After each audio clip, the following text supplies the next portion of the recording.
This is your third film with Tobias after R and Hijacking. So I'm curious, what did you two decide to do that you felt was different and interesting in a war that you hadn't done before? There's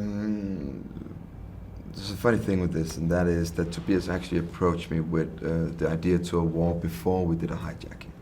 He read in an article in 2012 that it was very interesting because he read about a soldier who had been in Afghanistan a couple of times.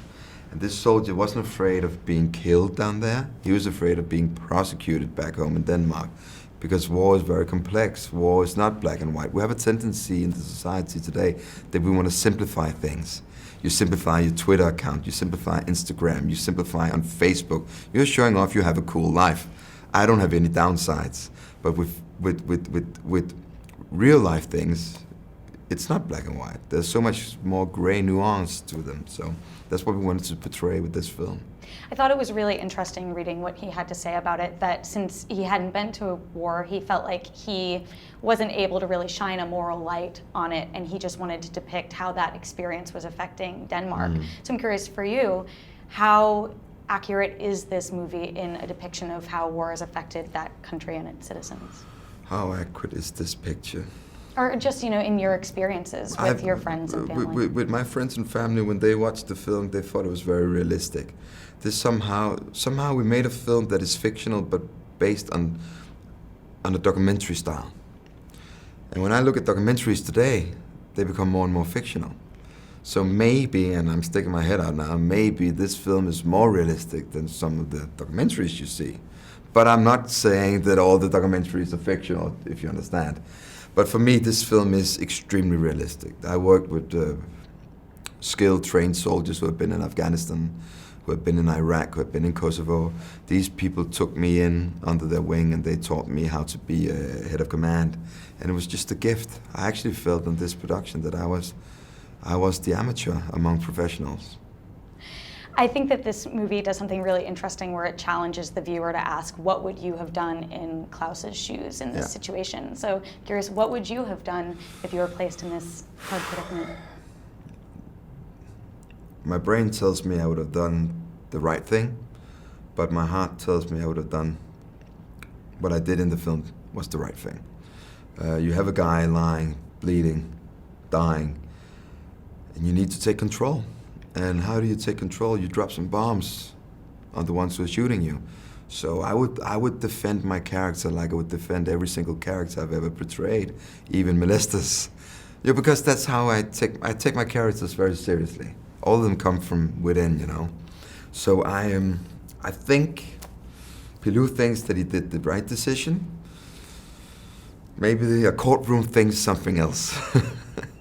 I know that was what was a little bit frustrating at the end, right? Because you empathize with the prosecutor, but at the same time, you don't want Klaus to have to leave his family. I thought it was very I think my wife says it's very... My wife, she's not my wife, but I'm very attached to this role, this character. I think my wife says it in one of the scenes where we're sitting in a car and we just had the first meeting with my defense lawyer. And she says, why can't you just lie? Why can't you just lie? I know you have killed 8 children, but you have 3 alive at home. And that's what the story is about. This is morale, this is ethics, this is about a guy who believes in military, who believes in structure, and then suddenly he's thrown into this storm and he doesn't know what's upside down. And he goes from being a very extrovert to introvert. And I like that. It's a simple way of saying it because it's much more complex, but I like those characters. Now you're coming off of Lucy, which was a big hit last year, and you have both Ben-Hur and Game of Thrones coming up. Yeah. So I'm curious, have you started to feel the effect of those big roles yet, or are you ready for the changes they will bring to your life? I don't, you know what, I'm just a guy from Denmark shooting films and doing theater once in a while, so I don't know. This is I like stories, and sometimes the best stories are at home in Denmark, sometimes they are in a European film, and sometimes they are in an American film. But I would lie if I said I didn't enjoy portraying Pontius Pilate in Rome for 4 months, so I didn't enjoy shooting Game of Thrones, which I'm a massive fan of. I love that series. I've seen it for 5 seasons now.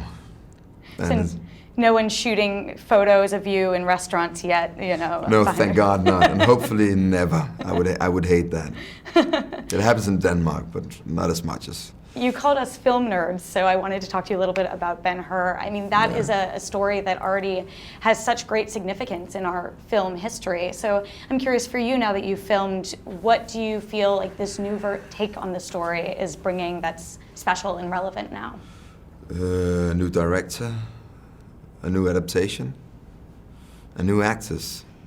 Why do we keep on playing Shakespeare even though it's been done for hundreds of years?